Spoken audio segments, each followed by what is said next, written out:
১০ বছর পর মেয়েদের টি-20 বিশ্বকাপে প্রথম জয় পেয়েছে বাংলাদেশ। গতকাল শারজায় উদ্বোধনী ম্যাচে টুর্নামেন্টে অভিষিক্ত স্কটল্যান্ডকে ১৬ রানে হারিয়েছেন নিগার সুলতানা জ্যোতিরা। আজকে রাত ৮টায় বিশ্বকাপে নিজেদের দ্বিতীয় ম্যাচে ইংল্যান্ডের মুখোমুখি হবে বাংলাদেশ। স্কটিশদের বিপক্ষে এই জয় দলে বাড়তি আত্মবিশ্বাস যোগাবে বলে মনে করেন জাহানারা আলম।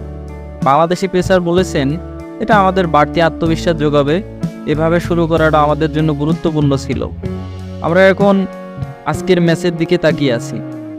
স্কটল্যান্ডের বিপক্ষে খেলেননি জাহানারা, তবে তার সতীর্থদের সঙ্গে অনুশীলনের পর বাংলাদেশের প্রতিনিধি হিসেবে সংবাদ সম্মেলনে এলেন এই পেসার।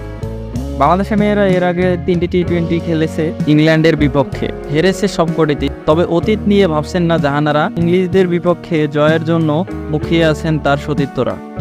সবাই ভাবছে ইংল্যান্ড বিশেষ কিছু করবে, কিন্তু বিষয়টা হচ্ছে নির্দিষ্ট একটা দিন আপনারও দিন হতে পারে। আপনি যদি সেই ম্যাচে ভালো করতে পারেন, তাহলে কেউ জানে না কী ধরনের ফলাফল হতে পারে। আমাদের শুরুটা ভালো হয়েছে এবং আমরা ইংল্যান্ডের বিপক্ষে ভালো করতে প্রত্যয়ী। এবারে বিশ্বকাপে আমাদের দ্বিতীয় ম্যাচে জয়ের জন্য মুখিয়ে আছি আমরা। ইংল্যান্ড শক্তিশালী প্রতিপক্ষ হলেও প্রথম ম্যাচে জয় পেয়ে বাংলাদেশ চায় জয়ের ধারাবাহিকতা ধরে রাখতে।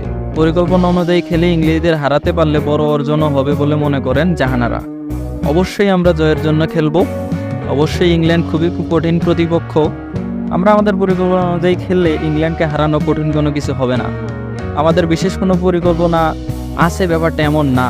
হ্যাঁ, অবশ্যই বড় দলের বিপক্ষে খেলতে গেলে পরিকল্পনা নিয়ে মাঠে নামতে হবে এবং আমরা সেটা বাস্তবায়নের চেষ্টা করব। প্রতিনিয়ত ক্রিকেট, ফুটবল এবং অন্যান্য খেলার আপডেটস পেতে সবসময় আমাদের চ্যানেলের সাথে থাকুন। আসসালামু আলাইকুম।